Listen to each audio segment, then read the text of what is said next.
खबर वही जो सच दिखाए, आवाज वही जो जनता तक पहुंचे। आर्थिक टाइम्स, देश, राजनीति, रेलवे, कारोबार और आपके शहर की हर बड़ी खबर, सबसे तेज, सबसे सटीक। अब हर खबर पर होगी आपकी नजर। आप देख रहे हैं आर्थिक टाइम्स, सच्ची खबर, बेबाक आवाज। सच्ची खबर, बेबाक आवाज। अभी सब्सक्राइब करें आर्थिक टाइम्स यूट्यूब चैनल। हर खबर पर पैनी नजर। নিট কেলেঙ্কারি নিয়ে যেভাবে সারা দেশ উত্তাল হয়েছে, রাজনৈতিক চর্চা বিভিন্ন জায়গায় বিভিন্ন দেশে পর্যন্ত হচ্ছে, নিট কেলেঙ্কারি কংগ্রেস যেভাবে তোলপাড় করে দিয়েছে, তারপরে দেখা গেল যে ওয়াংচু অর্থাৎ যিনি অনশন করলেন এই নিট কেলেঙ্কারির জন্য, তারপরে দেখা গেল যে সিজেপি পার্টি অর্থাৎ ছাত্র ইউনিয়ন যাকে বলা হচ্ছে, ছাত্রদের নিয়ে যেভাবে রাস্তায় আন্দোলন করলো, এই আন্দোলন যন্তর মন্তর থেকে শুরু করে কলকাতার রাজপথ পর্যন্ত কাঁপানো হলো এবং সেখানে দেখা গেল আজাদি স্লোগান দিতে। কি বলবেন আজকে আপনি?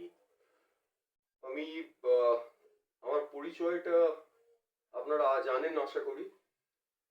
আমি বক্তব্য শুরু রাখার আগে বা বক্তব্য শুরু করার আগে আমি আগে একটু হাত জোর করে আপনাদের কাছে প্রথমেই ক্ষমা প্রার্থনা চেয়ে নিচ্ছি, কারণ আজকে আমি অনেক কথা বলবো যেগুলো অনেক মানুষের কাছে হয়তো গ্রহণযোগ্য হবে না, কিন্তু গ্রহণযোগ্যতার ওপর বা আমাদের প্রত্যেকের ইন্ডিভিজুয়াল রাজনৈতিক আদর্শের ওপর কিন্তু একটা বাস্তব, একটা সত্য, একটা দেশ কখনো চলতে পারে না। তখন সেখানে আমাদেরকে দেখতে হবে কোনটা অত্যন্ত প্রয়োজনীয় আমার দেশের স্বার্থে, দেশের সংস্কৃতির স্বার্থে, শিক্ষার স্বার্থে, দেশের নিরাপত্তার স্বার্থে। এই প্রত্যেকটা জায়গা ইন্টারলিঙ্কড। আমার প্রথম কতগুলো প্রশ্ন আমি আজকে তুলে ধরবো, যে প্রশ্নগুলোর উত্তর যারা যারা আজকের দিনে আন্দোলন করছেন তাদের কজন দিতে পারেন আমার ডাউট আছে। আজকে যন্তর মন্তরে আমরা দেখলাম, প্রথম কথা বলে রাখি যে এনইটির এনডব্লিউটি নিয়ে যে আন্দোলন করা হয়েছে সেটা হাজারবার ঠিক। একটা দেশের মেরুদণ্ড তৈরি করবে যে শিক্ষক সমাজ, যে ইন্টেলেকচুয়াল সমাজ, তাদের মধ্যে এই ধরনের প্রশ্ন লিঙ্ক হয়ে গিয়ে ইনকেপেবল, ইনকম্পিটেন্ট লোকজনেদের আসার থেকে কম্পিটেন্ট এবং কেপেবল লোকজনেদের প্রয়োজন আছে, অ্যাকসেপ্টেড। তার এগেনস্টে প্রসিডিংস করা দরকার আছে, তার জন্য আইন আছে, সরকার আছে, আদালত আছে, অ্যাকসেপ্টেড। এখানে প্রশ্ন হচ্ছে, আমার প্রথম প্রশ্ন, নিট কেলেঙ্কারিতে প্রশ্ন লিক হয়েছে এই গ্রাউন্ডে সর্বভারতীয় স্তরে আমাদের ভারত সরকারের যিনি শিক্ষামন্ত্রী ধর্মেন্দ্র প্রধানের রেজিগনেশন হয়ে গেছে। যে মুহূর্তে নিট কেলেঙ্কারি প্রকাশ হয়েছে সেই মুহূর্তে জাস্ট 2 থেকে 3 দিনের মধ্যে এটা সিবিআই এর কাছে টোটালি ইনভেস্টিগেশন এবং ইনকোয়ারির জন্য পাঠানো হয়েছে। They are the investigating authority, they have the law, they are the investigating institution. তাদের কাছে পাঠানোর পর এনকোয়ারি ইন প্রোগ্রেস। আমি 100 বার চাইবো এই এনকোয়ারি থেকে যে সত্য উঠে আসবে এবং যারা যারা দোষী সাব্যস্ত হবেন তাদের প্রপার আইন অনুযায়ী, প্রপার কোর্ট প্রসিডিওর ফলো করে তাদের প্রত্যেককে চরম শাস্তি দেওয়া হোক। এবং এর সাথে কানেক্টেড আর যদি কেউ থেকে থাকে সেই লিনিয়েজ এবং লিঙ্কগুলোকে ধরে ধরে তাদের শাস্তি দেওয়া হোক। এটা আমার সর্বপ্রথম কথা। আমি একদমই এই কোয়েশ্চেন লিকেজ এবং কোয়েশ্চেন লিকেজের বিরুদ্ধে, মানে যে আন্দোলন হচ্ছে তার বিরুদ্ধে নই। আমি আন্দোলনের একটা বেসিক জায়গা নিয়ে কতগুলো প্রশ্ন করব। প্রথম কথা, শিক্ষাবিদ ওয়াংচুক তিনি তার মতো মনে করলেন, তিনি অনশনে বসলেন, 100 বার ঠিক। ছাত্রছাত্রীদের স্বার্থে, দেশের ভবিষ্যতের স্বার্থে তার অনশনে বসা উচিত, তার মতো একজন স্কলারের। আমার প্রশ্ন এখানে তিনি অনশনে বসেছেন। আমার প্রশ্ন, নিট কেলেঙ্কারিতে বা নিটের কোয়েশ্চেন পেপার লিক হয়েছে, এর সঙ্গে লাদাখকে ইউনিয়ন টেরিটরি থেকে মুক্ত করে একটা সেপারেট স্টেট করতে হবে, এই দাবি কি এর সাথে সংগতিপূর্ণ? এটার সাথে কোনো কানেকশন আছে? তাহলে ওনার প্রথম দাবি, প্রধান দাবি কেন এটা? কংগ্রেসের প্রথম এবং প্রধান দাবি কেন এটা? দ্বিতীয় প্রশ্ন হচ্ছে, কোন মিছিলে আজকে ভারতবর্ষের প্রধানমন্ত্রী পশ্চিমবঙ্গের মুখ্যমন্ত্রী বা যে কোনো রাজ্যের মুখ্যমন্ত্রী যারা নির্বাচিত সদস্য, মুখ্যমন্ত্রী, প্রধানমন্ত্রী এবং অন্যান্য এমপি এমএলএসরা, তারা পলিটিক্যাল পার্টি নির্বিশেষে আমাদের রিপ্রেজেন্টেটিভ, তারা আমার দেশের রিপ্রেজেন্টেটিভ, তারা আমার দেশের ফেস। আজকে কেন প্রধানমন্ত্রীর মাকে গালাগাল দিয়ে আন্দোলন থেকে স্লোগান দেওয়া হবে? আজকে কেন প্রধানমন্ত্রীকে কালিমা লিপ্ত করার জন্য তার মুখে সিগারেট গুজে দেওয়া হবে? আজকে কেন প্রধানমন্ত্রীকে কালিমা লিপ্ত এবং প্রধানমন্ত্রীকে অযোগ্য দেখাবার জন্য তাকে ব্রেসিয়ার পরে ব্রেসিয়ার পরিয়ে তার সেই কাট আউট নিয়ে মিছিল হবে? আজকে কেন সেই মিছিল থেকে আল্লাহ আকবরের স্লোগান উঠবে? আজকে কেন ইন্ডিয়ান আর্মির নামে গালাগাল করা হবে? আজকে কেন কাশ্মীরের 370 ধারাকে পুনরায় বহাল করার জন্য, পুনরায় ফিরিয়ে আনার জন্য দাবি উঠবে? এগুলো কোনটা নিট কোয়েশ্চেন পেপার লিক বা নিট কেলেঙ্কারির সাথে জড়িত, বা কিভাবে এটার সাথে ওটার মিল থাকতে পারে? এর কোনো উত্তর যারা, আমি জিজ্ঞেস করব, এর কোনো উত্তর যারা আজকে আন্দোলনের লিডারশিপ দিচ্ছেন, ইনক্লুডিং কংগ্রেস, তাদের কারো কাছে আছে? তারা দিয়েছেন কোনো ক্লারিফিকেশন রিগার্ডিং দিস? তারপরের কথা হচ্ছে, আজকে আমরা দেখতে পেয়েছি কলকাতার বুকের মিছিলে এবং যন্তর মন্তরের মিছিলে স্লোগান উঠেছে, গলি গলি গলি মে আল্লাহ হ্যায়, মোদি সালা দাল্লা হ্যায়। এটা আমাদের দেশ একবার 1947-এ আমরা পার্টিশনের ফল ভোগ করেছি। একটা অবিভক্ত অখণ্ড সর্ববৃহৎ জাতিকে লিয়াকত নেহেরু মিলে, নেহেরু লিয়াকত প্যাক্টের মাধ্যমে ধর্মের ভিত্তিতে দুটো রাষ্ট্রে পরিণত করে দিয়েছে। তার পরবর্তীকালে আবার ধর্মের ভিত্তিতে বাংলাদেশের মতো আলাদা হয়ে গেছে। আজকে ভারতবর্ষে হিন্দু, মুসলমান, খ্রিস্টান, সাই, জরাস্ট্রিয়ান, বৌদ্ধিস্ট, এরা সবাই একসাথে থাকে। আমি গর্বিত যে আমি ভারতীয়, আমি গর্বিত আমি হিন্দু। তার মানে এই নয় যে আমি বলি না আমার মুসলমান ভাইটা আমার মুসলমান ভাই নয়, আমার মুসলমান ভাইটাও হিন্দু, আমার খ্রিস্টান ভাইটাও হিন্দু, আমার পার্সি ভাইটাও হিন্দু, আমার বৌদ্ধ ভাইটাও হিন্দু। এখানে কোনো ধর্ম নিয়ে রাজনীতি হতে পারে না। ভারতীয় জনতা পার্টি হোক বা অন্য যে কোনো রাজনৈতিক দল বা যে কোনো সমাজসেবী সংগঠন হোক, তারা কখনো ধর্ম নিয়ে রাজনীতি করে না। আমি একটু আপনাকে থামাচ্ছি। যেভাবে দেখা যাচ্ছে আন্দোলনের নামে যেভাবে আপনার সাংবাদিকদেরও পর্যন্ত ছাড় দেওয়া হলো না, তাদের উপরেও যেমন হেনস্থা করা হলো, কি বলবেন আজকে? কোথায় গেছে গণতন্ত্র? কোথায় তাহলে গণতন্ত্রের প্রক্রিয়া চলছে? আমার সেখানে আরো দুটো প্রশ্ন আছে। প্রথম প্রশ্ন আমার এটা, যে আজকে দাঁড়িয়ে দেখা যাচ্ছে আমি আন্দোলন করছি, সেই আন্দোলনে এমন সমস্ত মানুষ আসছে যারা ফেজ টুপি পরে আসছে। সেই আন্দোলনে এমন সমস্ত মানুষদের দেখা যাচ্ছে যারা জীবনে কোনোদিন সরকারি পরীক্ষা দিয়েছে কিনা তার কোনো উত্তর দিতে পারছে না সাংবাদিকদের প্রশ্নোত্তরে, যারা প্রিজন ভ্যানের মধ্যে উঠে হাসছে সাংবাদিক প্রশ্ন করলে। আজকে একটা চিত্র সাংবাদিককে বা একটা সাংবাদিককে সংবাদ কভার করতে গিয়ে কেন তাকে মার খেতে হবে? কেন তার উপর অত্যাচার করতে হবে? কিসের আন্দোলন এটা? কেন আজকে মিছিল থেকে এই স্লোগান আমরা শুনতে পাচ্ছি, আল্লাহ তেরা নাম রহেগা, এই গান আমরা শুনতে পাচ্ছি? কারা করছেন? এর উত্তর কে দেবে? আজকে একটা পুলিশ, সে তার কাজ হচ্ছে সমাজের শৃঙ্খলা রক্ষা করা। তার প্রধান কাজ হচ্ছে 144 বা 107 যাই হোক, আজকে সমস্তগুলোকে ফলো করে একটা রাস্তাকে জ্যামজট মুক্ত রাখা, বা তুমি একটা রাস্তায় অনশন করো, মিছিল করো, সব করো, কিন্তু রাস্তাটা এবং পারিপার্শ্বিক পরিবেশকে কোনোভাবে অশান্ত করো না, কোনোভাবে সেখানে হুলিগানিজম করো না, কোনোভাবে সেখানে গুন্ডামি করো না, মানুষদের মারামারি করো না, মানুষদের মারামারি করতে বাধ্য করো না, একটা দলের সাথে আরেকটা দলের রায়ট বাঁধিও না ধর্মের ভিত্তিতে। আজকে এই রায়ট বাঁধানোর চেষ্টা কারা করছে? আমি চিহ্নিত করে বলতে পারি, আমি নাম নিতে চাইছি না। আজকে ওয়াংচুক যতদিন নিজে অনশন মঞ্চে ছিলেন ততদিন পর্যন্ত একজন শিক্ষাবিদের অনশন ছিল। আমি নাম না করে বলছি, জওহরলাল নেহেরু ইউনিভার্সিটির একজন ন্যাক্সালাইট নেতা তিনি এসে ওয়াংচুকের পাশে বসলেন, তিনি ওয়াংচুকের কাছাকাছি হয়ে গেলেন। আজকে মুভমেন্টটা ছাত্র মুভমেন্ট না ন্যাশনালাইট মুভমেন্ট? ন্যাশনালাইটরা কবে ভারতবর্ষের ভালো চেয়েছে? কোন জায়গায়, কোন দিন? তারা চিরকাল সাধারণ পুলিশ মেরেছে, সাধারণ মানুষকে মেরেছে। কটা ব্যুরোক্র্যাটকে তারা মারতে পেরেছে? কটা ব্যুরোক্র্যাটের এগেন্স্টে কথা বলেছে? দেশের কোন কাজে, কোন প্রপার সার্বভৌমিত্বের কাজে বা দেশের সংস্কারের কাজে বা দেশের উন্নয়নের কাজে নকশালপন্থীরা বা বামপন্থীরা কতটা কন্ট্রিবিউশন রেখেছে? আজকে পশ্চিমবঙ্গে কম্পিউটার এসছে কত বছর পরে? কেন পশ্চিমবঙ্গ পিছিয়ে আছে? 34 বছরের রাজত্ব, তারপরে 15 বছর, 49 বছরের রাজত্বে কেন পশ্চিমবঙ্গে এত ইন্ডাস্ট্রি বন্ধ হয়ে গেছে?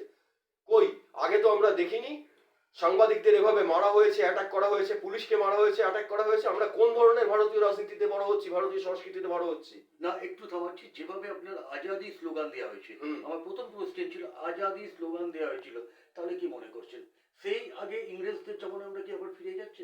ইংরেজ জামানা না, আমার আজাদি স্লোগানের মূল মনে হয়েছে যেটা, সেটা হচ্ছে অন্য পদ্ধতিতে আবার এত বছর বাদে নেহেরু এবং লিয়াকত একটাকে আবার এই সুস্থ ভারতের উপর চাপিয়ে দেওয়া হয়েছে।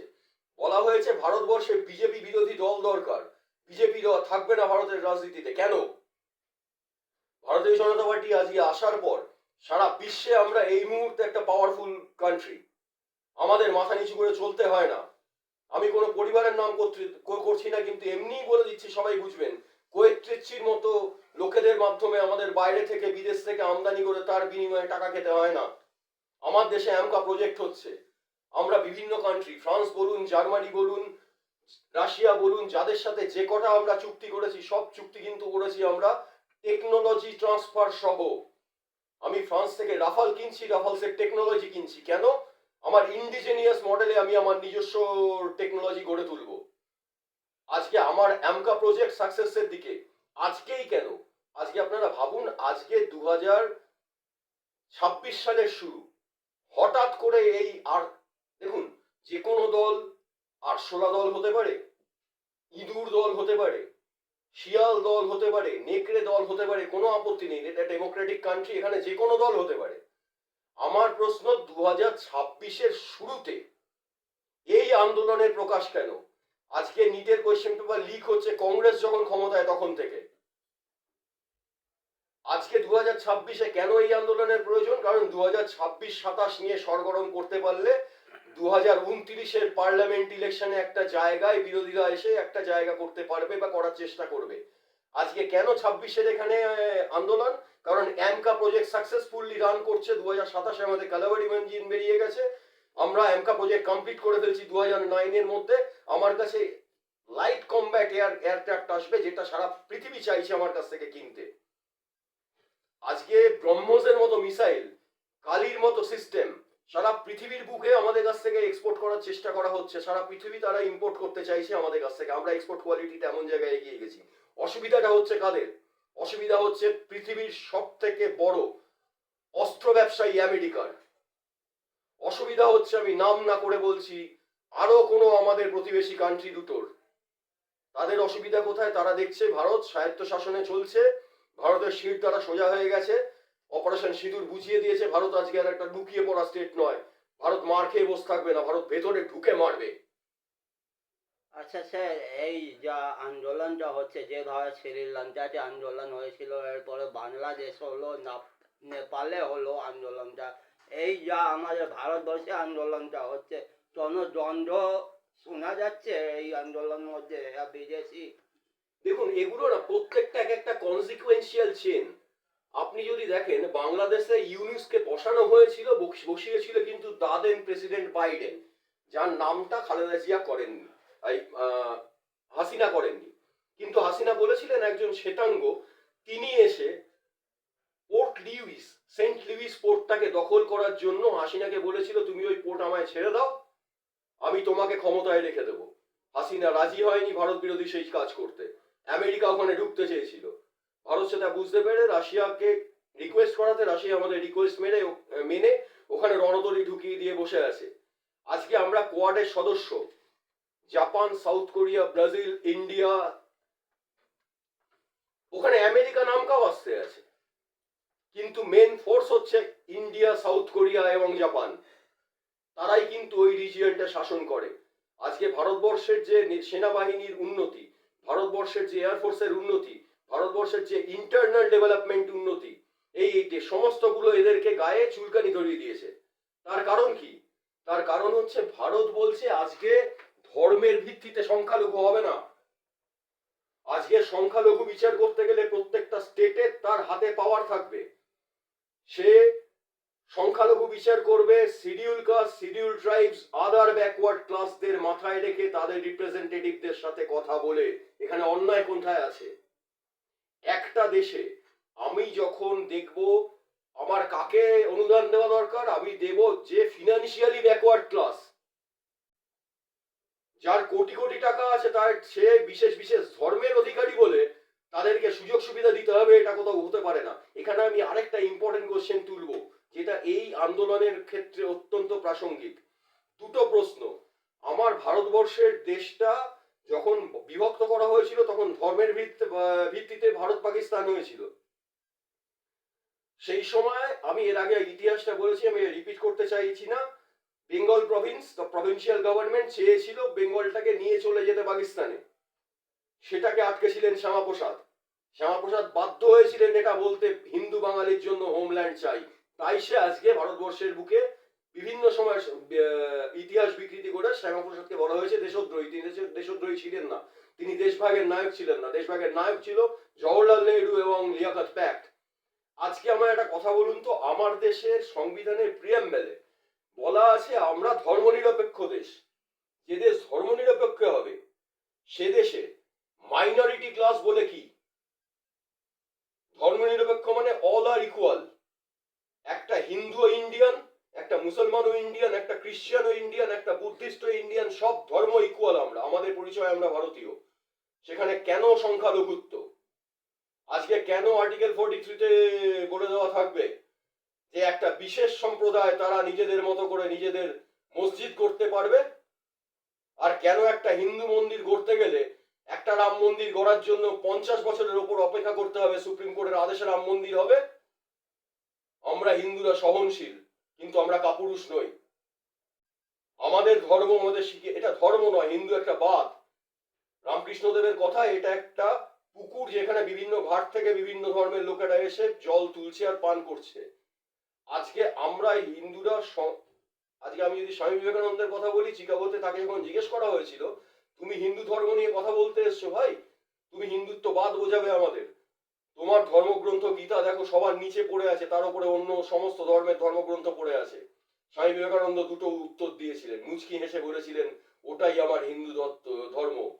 সব ধর্মকে ধারণ করার ক্ষমতা আমার আছে, সব ধর্মকে সহন করার ক্ষমতা আমার আছে। আমি সবার কাছে বলছি ভাই, একজন ভারতীয় হিসাবে আমি গর্বিত। আমার প্রথম পরিচয় আমি ভারতীয়, আমার দ্বিতীয় পরিচয় আমি হিন্দু, তারপরে আমার তৃতীয় পরিচয় আমি একজন অ্যাডভোকেট। আমি অবশ্যই মানবতাবাদী বিরোধিতা করি না, আমি মানবিক।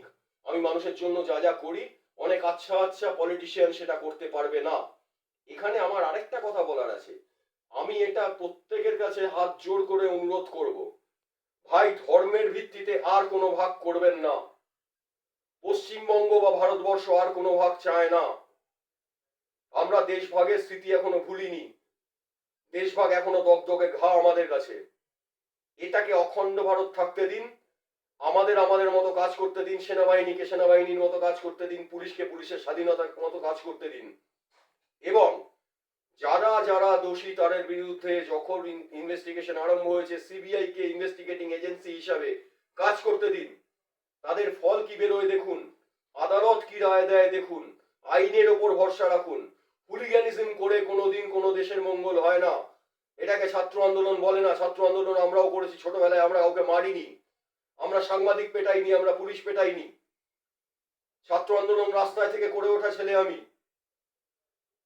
আমাদের সময় এই সংস্কৃতি ছিল না, এটা কোথাকার সংস্কৃতি? এটা পশ্চিমবঙ্গের সংস্কৃতি না ভারতীয় সংস্কৃতি? আজকে সুভাষচন্দ্র বোসকে বলা হয়েছিল একটা সময় সে হিটলারের সঙ্গে দেখা করেছিল বলে সে বিট্রেয়ার। সেই সুভাষ বোসকে নিয়ে 47 সালে ভারত স্বাধীন হওয়ার পর থেকে 47 থেকে 50 সাল অব্দি সুভাষ সুভাষ সুভাষ করে কেঁদে ভাসিয়ে দিয়েছিল জওহরলাল নেহরু এবং অন্যান্য তদানীন্তন কংগ্রেস। কেন? কারণ তিনি জানতেন আইএনএ ট্রায়ালে তাকে ওই রোগটা চড়াতে হবে, সুভাষের ইমেজ কেড়ে নিতে হবে, নিয়ে তাকে দাঁড়াতে হবে, তাহলেই তিনি প্রাইম মিনিস্টার হবেন।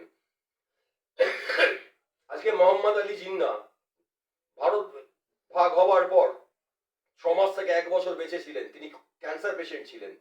তিনি সারা জীবন সেইভাবে ধর্মাচরণ করেননি, মোহামেডান ধর্ম যেভাবে পালন করা উচিত।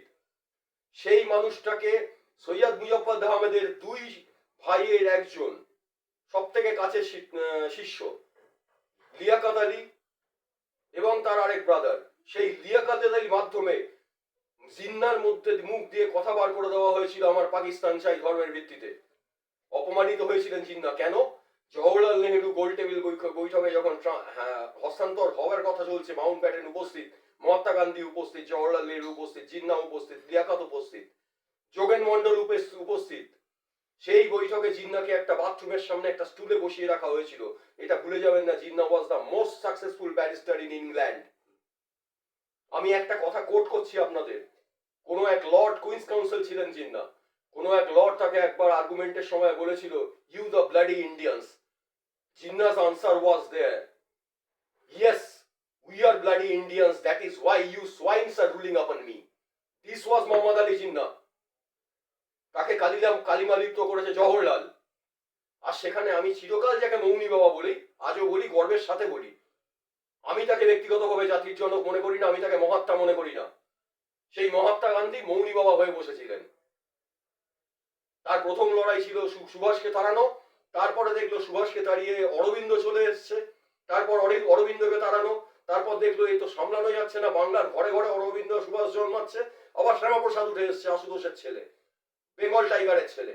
তখন শ্যামাপ্রসাদকে আটকাতে হবে তাকে, কারণ শ্যামাপ্রসাদ, জিন্নাহ, নেতাজি সুভাষচন্দ্র বোস, অরবিন্দ ঘোষ, এদের মধ্যে যে কেউ একজন উপস্থিত থাকলে প্রধানমন্ত্রী হতে পারে না জওহরলাল নেহরু, তার সেই ক্যাপাবিলিটি ছিল না। আজকে যে কংগ্রেস বলে আমরা ভারতীয় জাতীয় কংগ্রেস, মিথ্যে কথা বলে। জাতীয় কংগ্রেস ভেঙেছে প্রথম লোকমান্য তিলকের সময়, তারপর 5 বার কংগ্রেস ভেঙেছে। আজকে যে কংগ্রেস আই তারা লিখে সেটা ইন্দিরা কংগ্রেস, নট ভারতীয় জাতীয় কংগ্রেস। আজকের কংগ্রেস কোনো অবস্থাতেই ডক্টর নিউমের কংগ্রেস নয়, ডক্টর WC ব্যানার্জির কংগ্রেস নয়, অ্যানি বেসান্তের কংগ্রেস নয়। আজকের কংগ্রেস ইন্দিরার তৈরি কংগ্রেস। ওটা একটা পরিবার পার্টি, পারিবারিক পার্টি, ওটা কোনো জাতীয়তাবাদী পার্টি নয়, ওটা গান্ধী নেহরু যৌথ পরিবারের পার্টি। আমরা তাদের কাছ থেকে ভালো কিছু এক্সপেক্ট করি না। আর এই মুহূর্তে তাদের ফলস্বরূপ আমরা দেখতে পাচ্ছি বিরোধী দলনেতাকে পাপ্পু জানেই না ভারতের ইতিহাস জানে। রাহুল গান্ধীকে জিজ্ঞেস করা হতো যে নেহরু লিয়াকত প্যাক্ট কি, রাহুল একটা স্পিচ দিক এর উপর দেখবো। রাহুল গান্ধীকে জিজ্ঞেস করা হতো অ্যাকচুয়াল সেকুলারিজমের মানে কি, রাহুল গান্ধী একটা স্পিচ দিক আমরা শুনবো। রাহুল গান্ধীকে জিজ্ঞেস করা হতো যে সময় কংগ্রেস গভর্নমেন্ট ক্ষমতায়, সেই সময় যখন প্রশ্ন লিক করেছিল, সেই সময় এডুকেশন মিনিস্টার বলেছিলেন আমি রিজাইন করব না। আজকের দিনে ভারতীয় জনতা পার্টির ক্ষমতা আছে, ধর্মেন্দ্র প্রধান রিজাইন করেছেন। আজকে ইনভেস্টিগেশন হয়েছে, সেই সময় কেন ইনভেস্টিগেশন শুরু হয়নি? রাহুল গান্ধী একটা প্রশ্নের উত্তর দিক, কংগ্রেসের একজন নেতা এই প্রশ্নের উত্তর দিক, তাদের কাছে কোনো উত্তর নেই। তারা শুধু উত্তক্ত করছে, তারা দেশটাকে আবার বিভাজন করার চেষ্টা করছে, নকশালরা আবার মাথাচাড়া দিয়ে উঠছে, কারণ আজকে তারা শেষ হয়ে এসছে।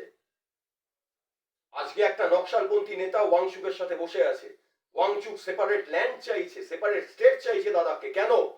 ইউনিয়ন টেরিটরি হলে আমার আর্মি কন্ট্রোল থাকবে, আমি আমার প্রতিবেশী কান্ট্রি যেটা আমার এনিমি কান্ট্রি চায়নার উপর আমার নজর থাকবে। একটা স্টেট হলে আমি সেটা নজর রাখতে পারবো না। কোনো অবস্থাতে ইউনিয়ন টেরিটরি ঘোষণা করা হবে না, এটা আমাদের দাবি। আর আর্টিকেল 370 ফিরিয়ে আনার কোনো কথা নেই। আজকে যারা জেহাদ করে চেঁচাচ্ছেন তারা ভুলে যাবেন না আমরা সহনশীল, কিন্তু আমরা কাপুরুষ নই।